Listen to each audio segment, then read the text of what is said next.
Vamos a lo que sucedió ayer y buscar las primeras explicaciones, porque este es un tema complejo y seguramente vamos a estar un buen tiempo examinando esto. No pretendemos aquí resolver el intríngulis de un paraguaso, ¿no? Así que al principio van a ser algunas impresiones. A mí, mi sensación personal, considerando la ventaja que obtuvo Piñera y lo transversal de la convocatoria que tuvo el país entero, prácticamente menos 2 regiones, votó por él.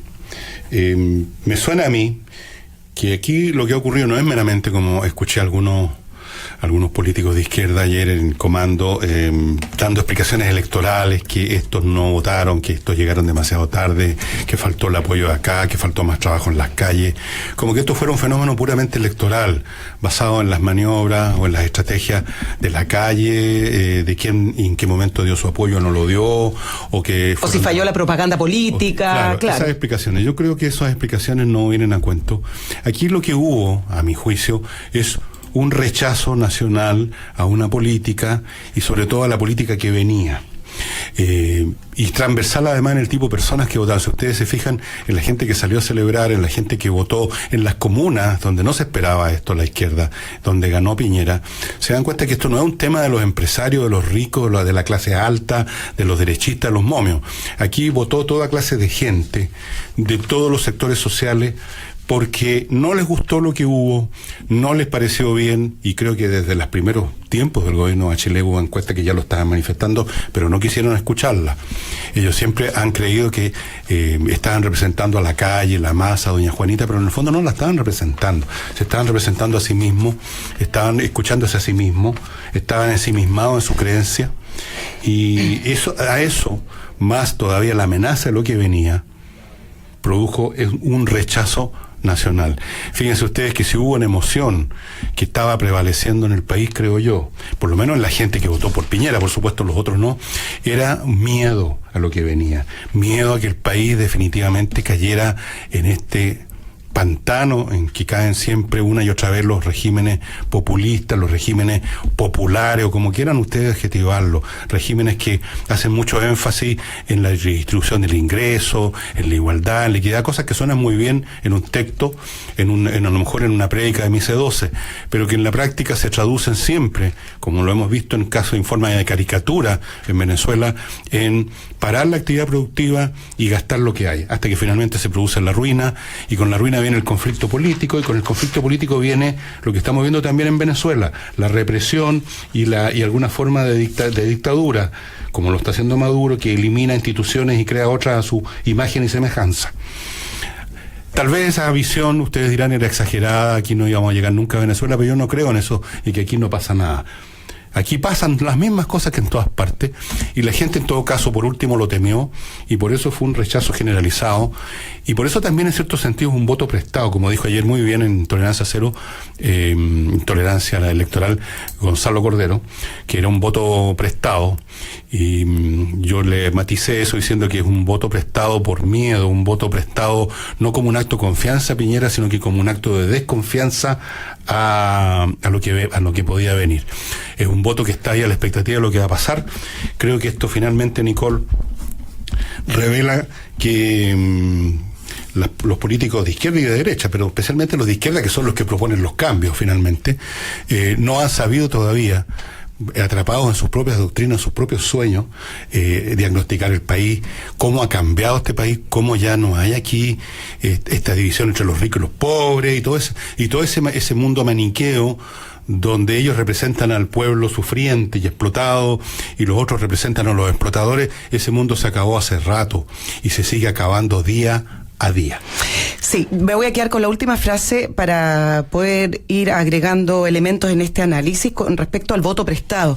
No es un problema de que hoy la candidatura y el presidente electo Sebastián Piñera o el conglomerado Chile Vamos hayan tenido votos prestados. Lo que ocurre es que a futuro todas las elecciones van a tener votos prestados, porque no existe esa división tan clara en los votantes como existía antes. Hablemos desde el retorno a la democracia, a lo mejor tú me puedes aportar más desde la visión histórica, pero yo parto siempre como desde el retorno a la democracia, esa división tan clara que existía en el electorado y que se reflejaba, por ejemplo, en regiones, esos bastiones que siempre se hablaban de el norte es de la izquierda, y el sur es más de la derecha, y habían unos análisis bastante no livianos, pero del día a día, claro, porque ahí se construyó la carretera austral y eso lo construyó Pinochet. Son análisis muy antiguos. Lo que están demostrando las elecciones tras elección, se ve en las municipales también, es que los votos no pertenecen a un sector en particular. Pueden tener votos duros cada conglomerado, cada sector de izquierda o derecha, pero los que definen las elecciones no es ese voto duro, porque la base es menor para poder definirla y poder decidir aquella elección. Entonces, lo que le ocurrió hoy a Piñera con esta importante votación, esta diferencia que no se había dado desde el 93, es eso, es que ese votante son lo que algunos analistas, ayer lo conversamos con Guillermo Holzman, llaman el sentido común y buscan finalmente mejoras, no estas grandes reformas y estos cambios un poco a veces antojadizos, como es por ejemplo la reforma a la Constitución, que nadie la ha levantado como bandera de lucha, la levantan ellos porque tiene una razón de ser para ellos. Se han tan ensimismado en una doctrina religioso-política, y creo, ayer por ejemplo Boris, que es un tipo que personalmente me cae muy bien, es un hombre muy simpático,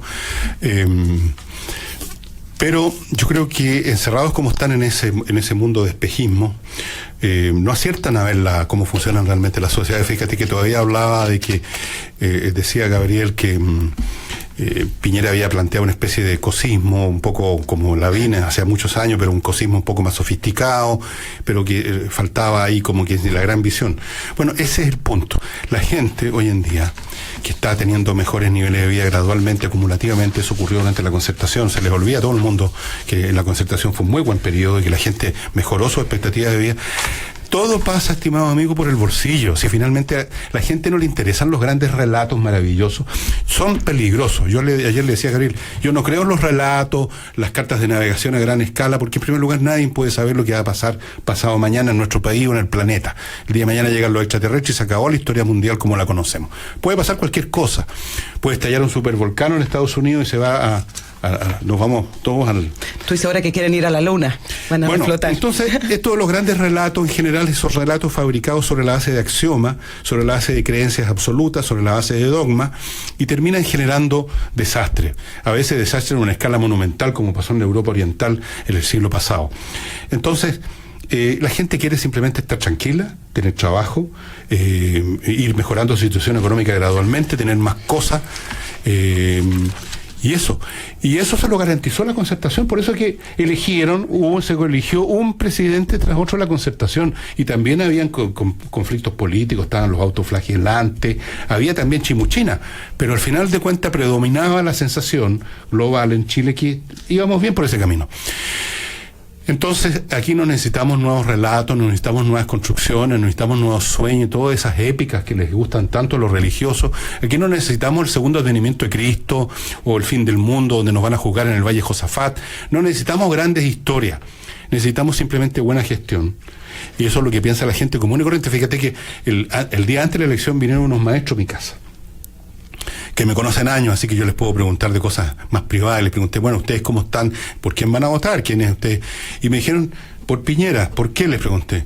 Bueno, porque nosotros teníamos más trabajo durante Piñera y creemos que vamos a tener más trabajo con el próximo Piñera. Con este gobierno actual, en cambio, estábamos empezando a perder pega, estábamos empezando a tener más problemas para encontrar trabajo de las cosas que hacían. Y eso es tan simple como eso. La gente no le interesan los sueños, que vamos a reformar la Constitución, que los grandes valores. No, eso está muy, pero muy... Pero hay un antecedente adicional que creo que sí es relevante, que va más allá de de tener esta idea de que con Sebastián Piñera va a andar mejor la economía, porque hay algo de fondo ahí. Y el punto es lo siguiente... ¿Qué es lo que explica que la gente se haya movilizado en esta segunda vuelta y haya revertido esta tendencia de abstención? El miedo, pero el miedo no solamente a perder el trabajo.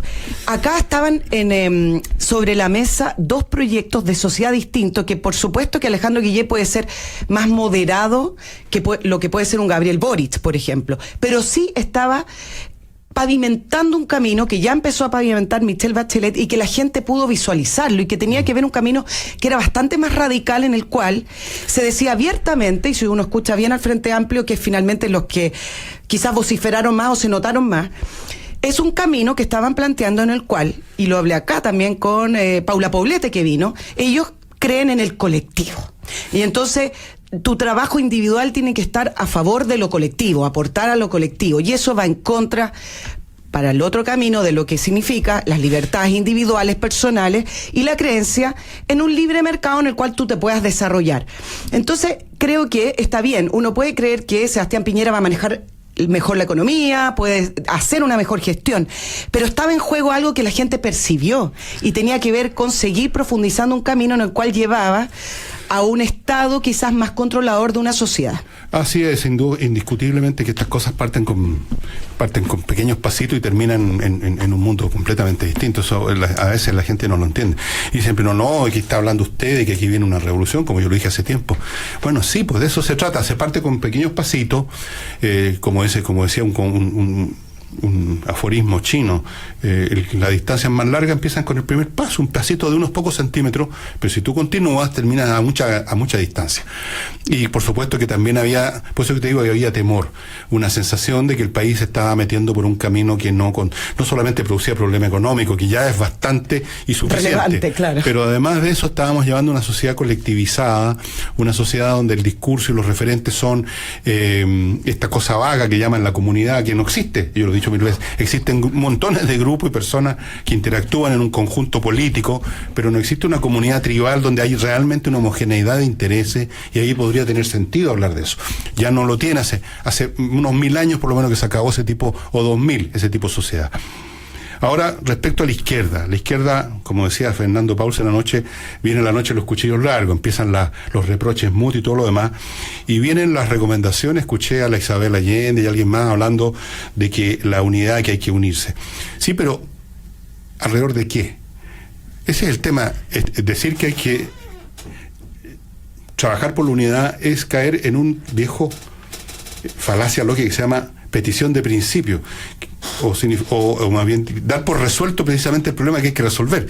No pueden tener unidad porque no hay ningún foco común referente alrededor del cual se unan, y no lo hay porque la izquierda vive, y lo hemos dicho un millón de veces, una grave, profunda y yo creo irremediable crisis filosófica, teórica, respecto al sentido que tienen sus propios planteos, sus propios axiomas, sus dogmas, a partir de lo cual construyen sus agendas. Y eso, aunque también están llamando a otra frase propia de ellos, la autocrítica, bueno, la autocrítica que no toque el meollo de sus creencias, que no examinen qué entienden por justicia, qué entienden por el bien común, qué entienden por Estado, mientras no examinen eso y se limiten a hacerse críticas que son en el fondo reproches unos a otros, no van a avanzar nada y no se van a poder unir alrededor de nada, porque van a seguir en la misma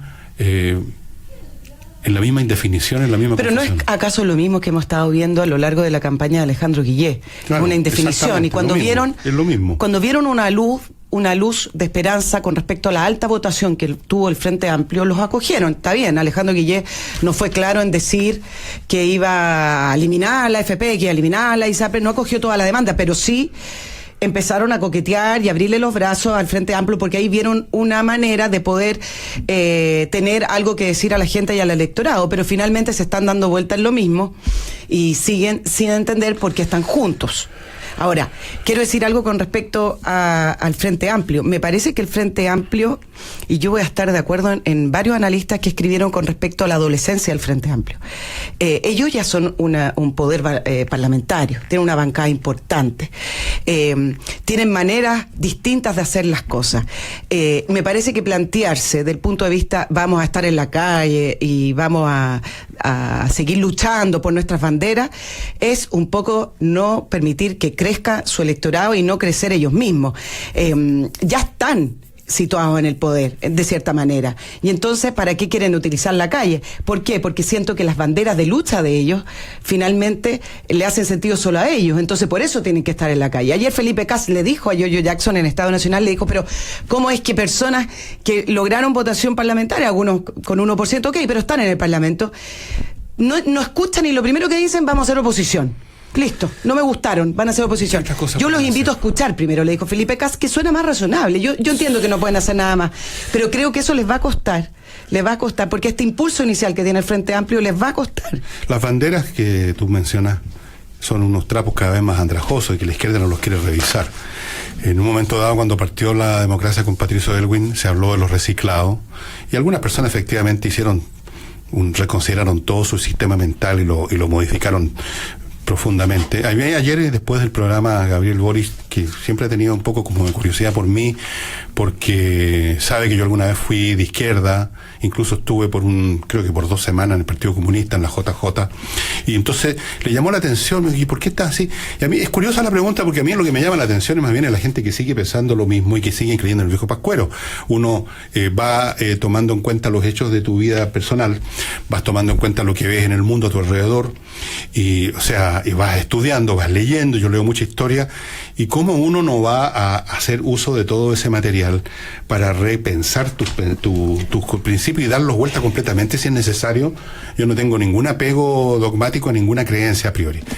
Entonces a mí me parece natural. Ese trabajo, lamentablemente, la mayor parte de la gente no lo hace porque una vez que adquieren una creencia la mantienen de por vida y creen que eso es un mérito y hablan de la consecuencia. No hay ningún mérito ser porfiado, no hay ningún mérito seguir creyendo lo que se creía a los 15 años.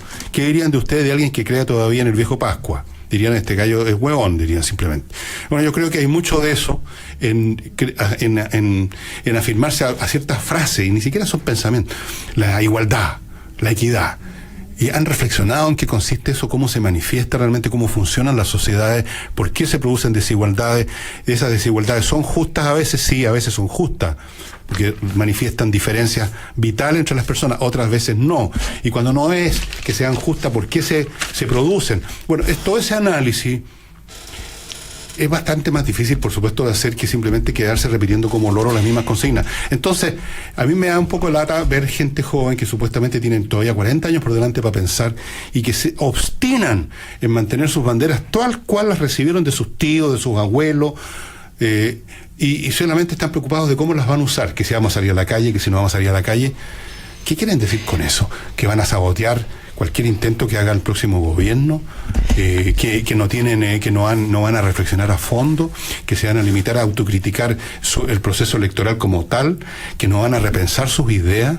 Yo le dije exactamente eso a Gabriel, le dije, mira, tú mismo, que no eres nada de eso y que eres joven, probablemente en 20 o 80 años más vas a pensar cosas completamente distintas. Y me dijo, sí, puede ser, es cuestión de pensar, si es tan simple como eso, pensar. Sabes que lo que tú estabas comentando, Fernando, con respecto al Frente Amplio y lo que le viene por delante, está constituido también en algunas creencias que son varios mitos. Por ejemplo, el domingo acá hablábamos con respecto a qué modelo ellos querían, porque como tienen estas banderas de eliminemos el mercado de por medio porque hay derechos, y yo le preguntaba a Paula Poblete, y también acá estuvo Gonzalo Navarrete, que también acoge ciertas ideas.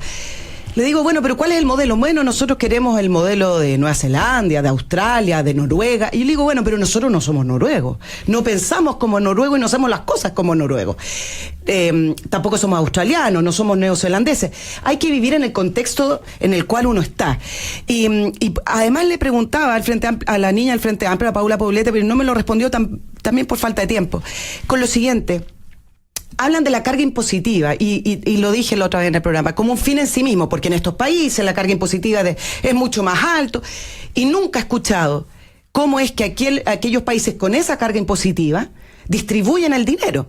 ¿Cuántos ministerios tienen? Tienen la mitad de nosotros. ¿Cómo es que gastan aquel dinero? Entonces, gente tan joven como persona del Frente Amplio, yo espero más no espero tanto de los países, de los partidos políticos tradicionales, por un tema generacional, pero de ellos, donde en estos países la bandera número 1 es la eficiencia del gasto, donde no se perdona una, donde las leyes en torno a la corrupción son mucho más altos. Entonces, me falta esa patita con respecto al Frente Amplio cuando me dicen, yo quiero un país como Nueva Zelanda, ok, pero no pidan solamente una carga impositiva más alta, pidan todo lo otro también. Exactamente. Ya. Bueno. Tenemos que ir a prensa y después retomamos el programa. Sí, ok.